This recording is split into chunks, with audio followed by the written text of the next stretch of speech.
Welcome to section 11.6. Our objectives are I can find the lengths of segments formed by lines that intersect circles, and I can use the length of segments in circles to solve problems. So document segment lengths today, no longer angles. So first we have a chord-chord product theorem, where if you have two chords going inside a circle, you have, and focus on one chord at a time. So you have this bit times this bit, one single chord, is equal to this bit times this bit. Okay, so this is the same chord. This is like chord 1, and this is like chord 2. Okay, so you have the first part, second part of that chord is equal to first part, second part of this chord multiplied together.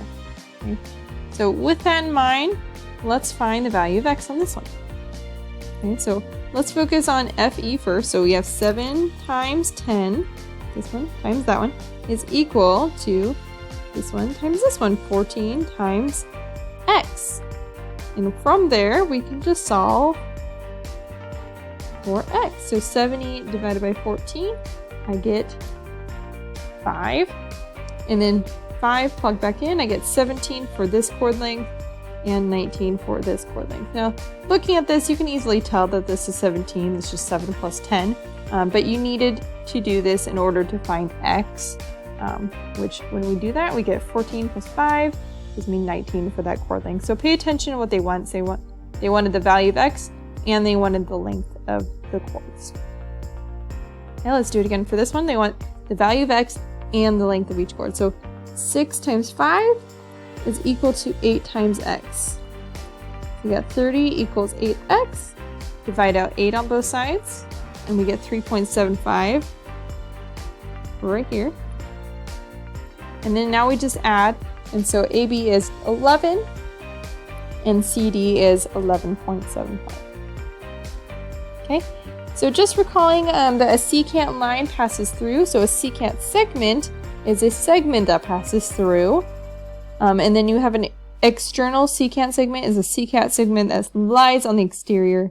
So NM, this part right here, and JM are external secant lines, or external secant segments.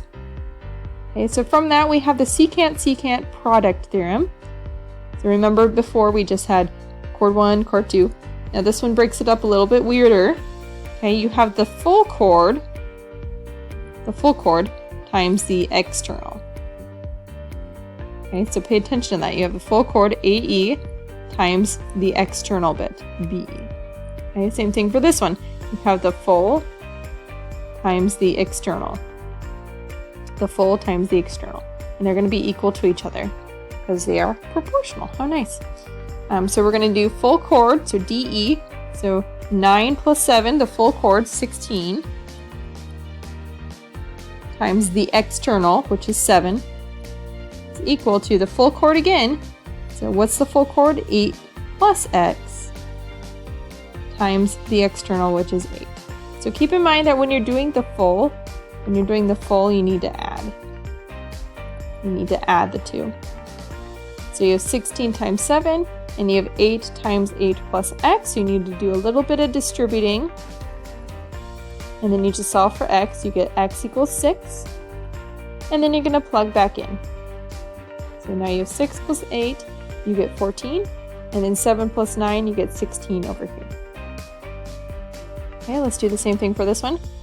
So let's do the top one first. So full, z plus 13, times external, 13, is equal to full, 39, times the external, which is 9. Okay, you guys know how to distribute and how to multiply and solve for a variable. You should get 14 for z. And then you just plug back in to find the full length of JG. And then LG should be easier. 30 plus 9, you get 39. Okay.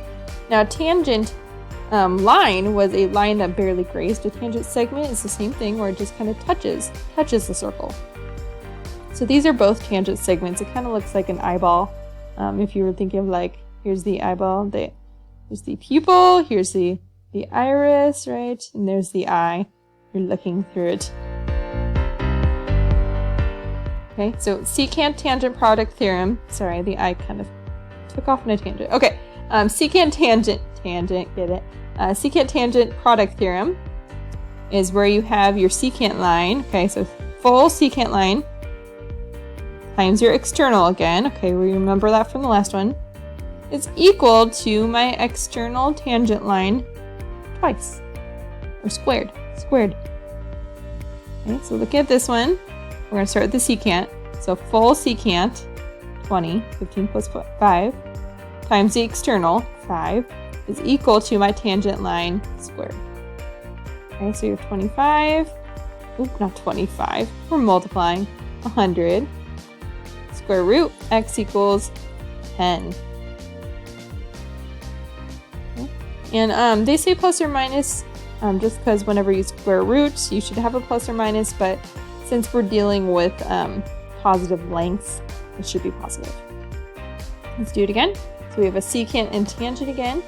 So we have 7 plus y, full, times the external, which is 7, is equal to the tangent line squared. Distribute 49 plus 7y is equal to 100. Subtract 49 from both sides. We get 7y equals 51. Divide out 7 from both sides and you're getting a fraction or a decimal if you want to think of it that way. Okay, so recap.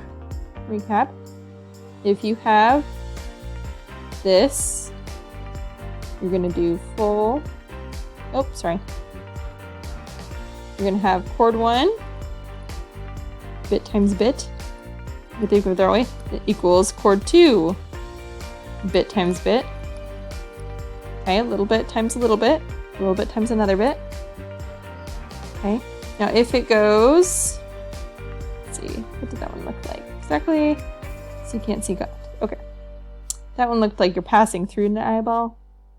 My eyeballs. Okay, so secant and secant. So this was a chord. This was a secant, secant.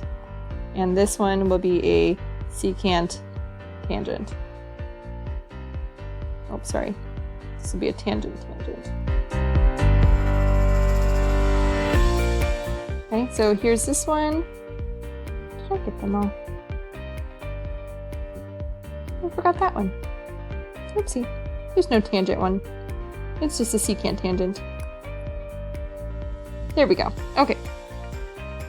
So just remember that this is the secant, this is the tangent, and these are both secants. So on this one you had full times external equals the full times the external again, and this is just a recap, it might help you. This was the first one and the second one. And then on this one you have the full times the external again of the secant line equals my tangent line squared. Okay, so keep that in mind. Maybe that'll help you. Maybe you can write this down on a note card. But